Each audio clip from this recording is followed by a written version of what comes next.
Para maibalik ang ganda ng buhok, don't panic dahil pwede raw itong organic.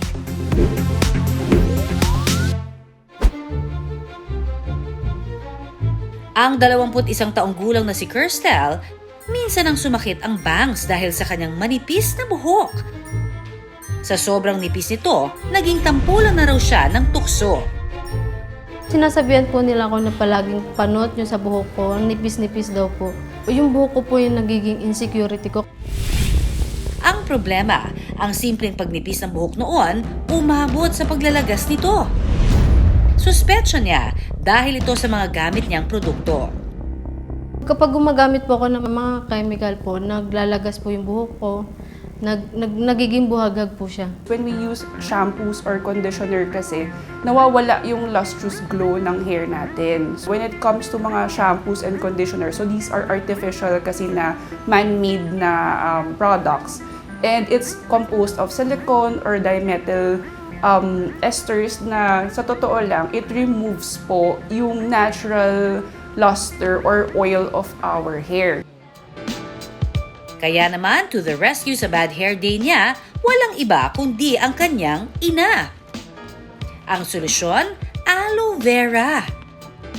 Nung paggamit ko po ng aloe vera, sinasabihan po ako ng mama ko na gumamit po nun para maging makapal yung buhok ko dahil yung buhok ko po manipis.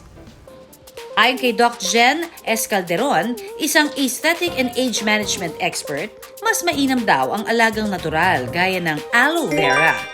Magandang aloe vera kasi it provides moisture. Ang maganda po sa kanya is for seborrheic dermatitis po, pag in-apply natin yun, nalalesen po yung itchiness or na-relieve po yung dryness. And because of that, nawawala po yung mga skin conditions natin and we can have hair growth po. Mga kapuso, alam nyo ba na ang hair density o kapal ng ating buhok ay nagkakaedad din? Mapapansin daw ito kung numinipis na ang mga buhok natin. At isang dahilan po daw nito, ayon sa mga eksperto, ay ang kalidad ng hair products na ginagamit rin natin. Ano-ano kayang hair care tips ang swak para iwas po sa nakasisirang chemical para achieve natin ang gandang hair na natural? All but gold, ika nga. Ang ilan sa mga hair care remedies na ating nakasanayan, epektibo nga ba?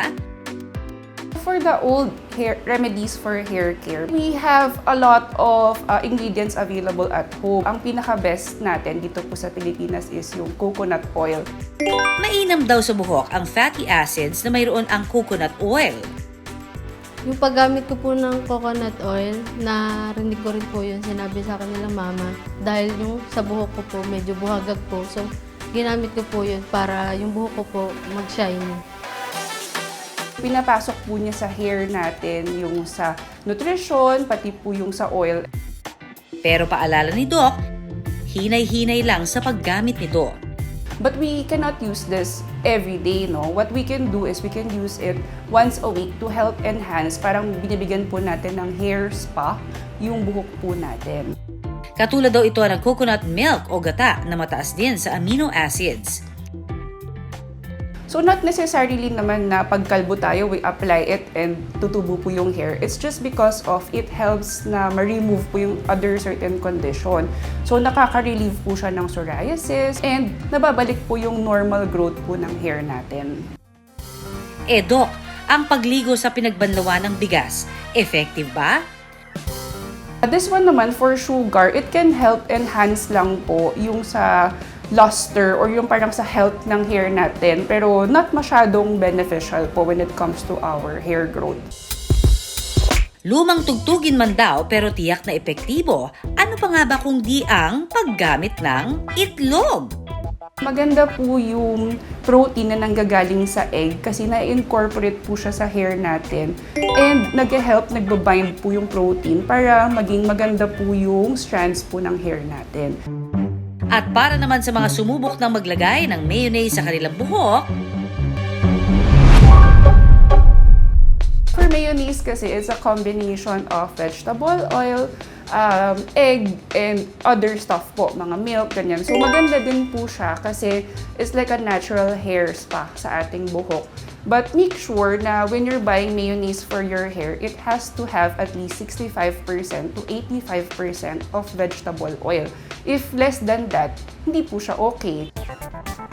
Pero ayon kay Doc, natural man o may halong kemikal, There's nothing na magsasabi na one is better than the other. Of course, natural sources po, we can do that. Kaso lang, the thing is, the preservatives po kasi, it will not last po for a long time. moderation is key pa rin daw.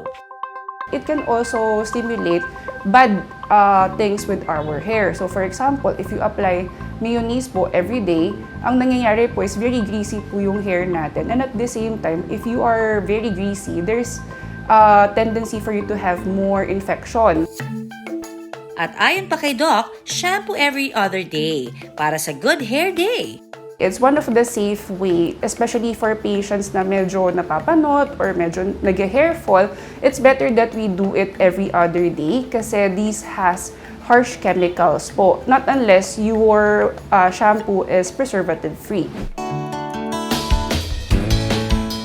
Pati ang ating hair kailangan din ng extra love and care. Basta't siguraduhing tama ang pag-aalaga para siguradong love is in the hair.